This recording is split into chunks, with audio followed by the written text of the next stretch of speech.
Under very limited circumstances, the United States has the authority to deport someone to a country to which they have no connection.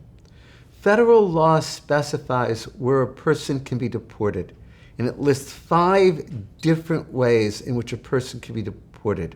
So, for example, a person can be deported to the country that they came from. A person can be deported to his or her home country.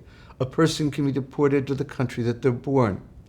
And then after listing all of these, it says, if none of these are possible, then the federal government has the ability to pick the country where somebody can be deported.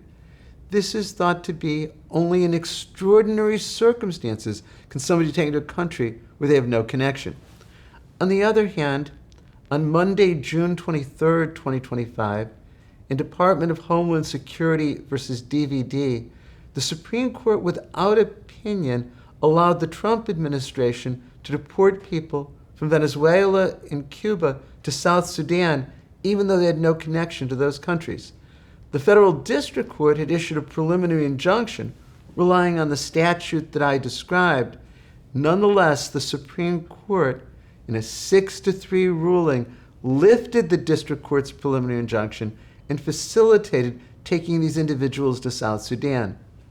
Because there was no explanation from the Supreme Court, it's hard to know what this means, and we're going to need to wait for elaboration from the Supreme Court in the lower courts. So in general, it's supposed to be rare. Whether it will stay that way is uncertain.